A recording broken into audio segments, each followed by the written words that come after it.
Então, continuando nossa aula sobre a crise de 29, então no dia 29 de outubro, ao crash da Bolsa e um efeito cascata aí que nós vimos, a 84 mil indústrias falindo, né, quase 4 mil bancos, uma crise sem precedentes até hoje na história.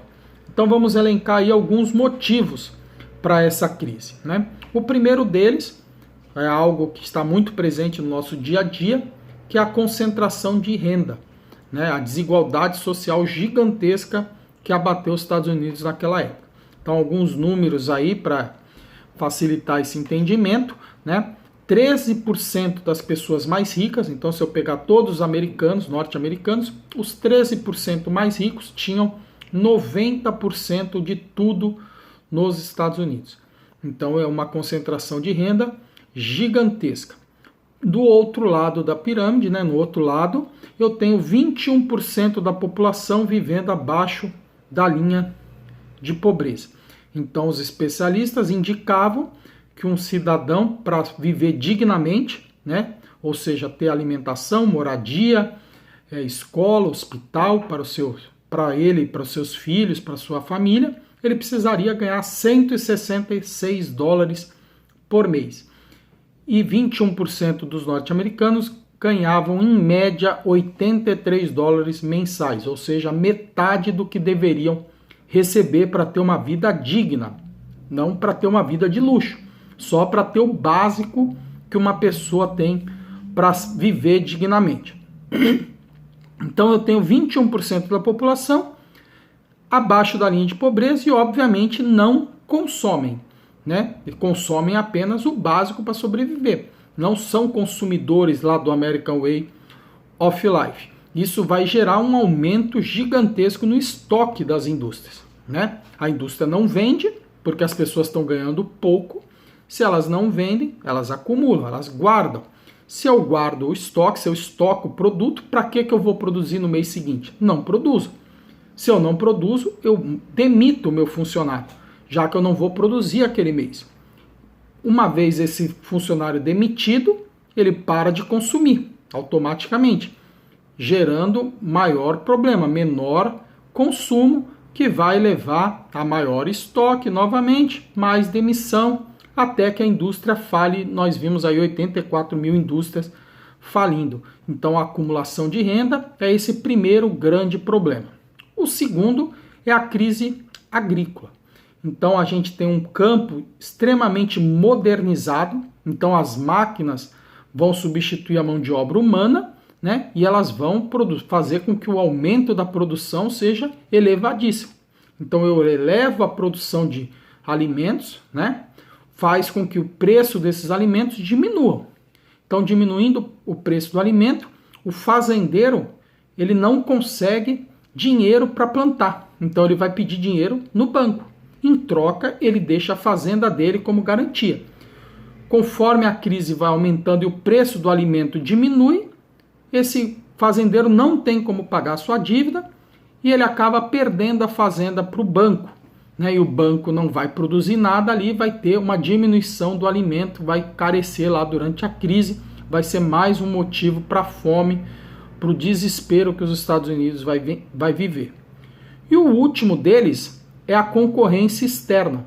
Né, os Estados Unidos saem da Primeira Guerra como grande potência mundial e seus concorrentes estão destruídos. A indústria alemã, a indústria inglesa, francesa, praticamente acabou. Né? 1918, os Estados Unidos é soberano e vende mercadoria para todos esses países. Só que já passaram-se 6 anos, os países se reconstruíram, também as indústrias, e eles voltam a produzir, param de comprar produto americano e passam a vender para outros. Né? Então vai ter a concorrência que eles não tinham antes. Isso vai gerar a diminuição das exportações americanas, o que vai, mais uma vez, aumentar o estoque das indústrias que não diminuem sua produção, continuam produzindo no mesmo ritmo. E aí a gente viu no vídeo 1 um incentivo ao consumo, ao consumismo dentro do próprio Estados Unidos, no American Way of Life. Então esses 3 fatores juntos vão gerar a crise de superprodução. Né? Que a gente fala em crise, a gente pensa sempre em falta de produtos. Lá era exatamente o oposto. era o excesso. Produzia-se demais, até o ponto que vai quebrar todo mundo, né?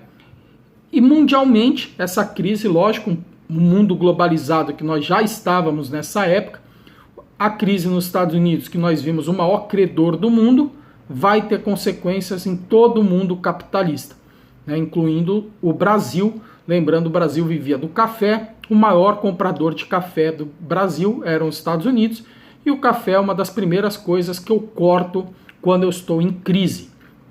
Então os Estados Unidos vai parar de investir, né, vai diminuir muito o investimento dele fora, já que ele não tem dinheiro nem para ele mesmo. Ele vai suspender os empréstimos, então aqueles países que sistematicamente pegavam dinheiro com os Estados Unidos, eles vão cortar, que vai levar à pobreza desses países, e logicamente vai reduzir a importação, como no exemplo do nosso café, que vai gerar o fim da República do Café com Leite. Não por acaso, 1929 a crise nos Estados Unidos, 1930 acaba a República do Café com Leite no Brasil. Então vocês já devem ter feito essa associação.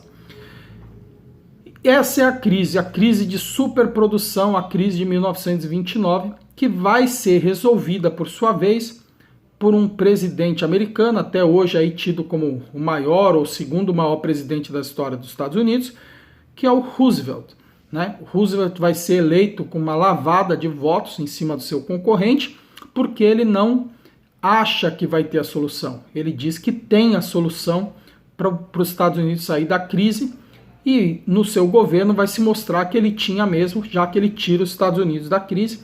Ele vai se basear nas propostas econômicas de Keynes, né, o keynesianismo, né, ele vai negar o liberalismo econômico, ele vai se opor ao liberalismo econômico. Então a fala dele é que os Estados Unidos, lembrando, é o berço da prática do liberalismo econômico, é uma das coisas que ele mais preserva, só que ele vai dizer que neste momento não tem como, né, o liberalismo econômico levou à crise, mantê-lo não vai tirar. Então ele vai propor a intervenção do Estado na economia. Então eles vão intervir, eles vão se meter na economia, principalmente através dos investimentos públicos, que a gente vai trabalhar no finalzinho deste vídeo. Então, com essas propostas ele é eleito, ele assume a presidência e vai criar o New Deal, que vai ser aí a saída americana para a crise. Então é um nomezinho que a gente tem que saber aí, o New Deal, novo acordo. Então vamos dissecar esse New Deal. Primeira coisa, investimento pesado e economia planificada. Então, ao contrário do que a maioria das pessoas faz na crise, que é o quê? Guardar dinheiro. Deixa eu guardar aqui o dinheiro que eu não sei se amanhã eu tenho comida. Ele vai fazer o oposto, ele vai injetar dinheiro na economia. Ele vai colocar aí 4 bilhões de dólares, muito dinheiro hoje, muito mais ainda naquela época, né? Fazendo aí as conversões para 100 anos depois. Em que ele vai pôr dinheiro? Obra pública, basicamente. Então ele vai construir ponte, ele vai construir estrada, ele vai construir hospital, ele vai construir escola, hidrelétrica, investimento estatal. Para construir essas coisas eu preciso de trabalhador. Então aquele cara que estava desempregado agora trabalha para o governo construindo estrada. Se ele volta a estar empregado, ele volta a consumir.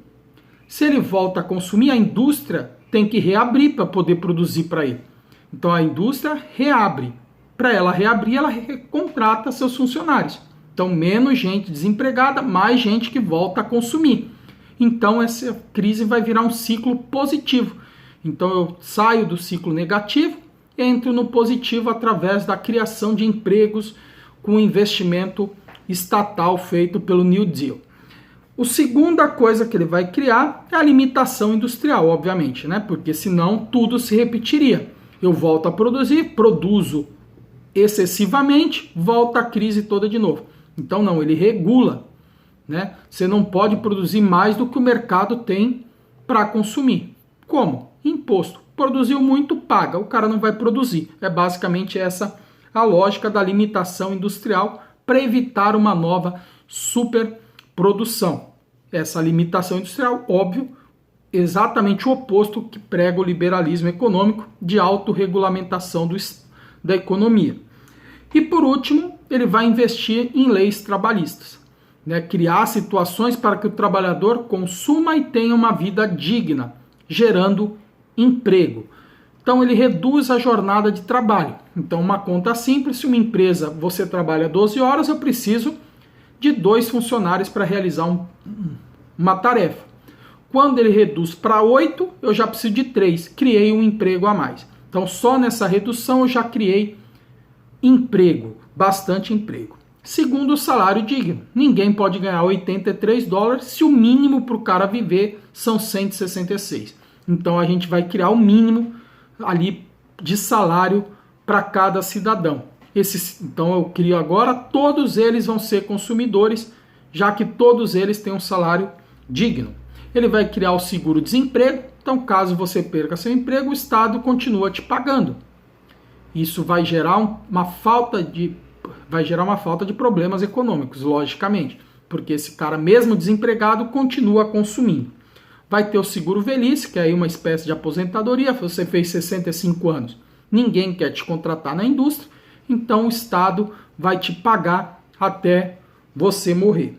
Com isso, né, como resultado, os Estados Unidos vai se recuperar da crise, pouco a pouco, né, não se recupera de uma crise dessa do dia para a noite, mas vai se gerar emprego, vai se melhorar o salário, vai voltar ao consumo e o país volta a crescer e continua aí como a maior potência do planeta. Outra consequência, aí uma consequência muito pior para nós, vai ocorrer lá na Europa, onde, por exemplo, a Alemanha, nós vimos nos Estados Unidos 27% de desemprego, na Alemanha eram 44%. Isso vai levar os alemães e vários outros países europeus a radicalizarem sua política, né? Então, quanto maior a crise, maior a radicalização, vai surgir aí o nazifascismo na Europa, que é o tema da nossa próxima aula. Então, qualquer dúvida, a gente tira ao longo das nossas aulas. Abraços!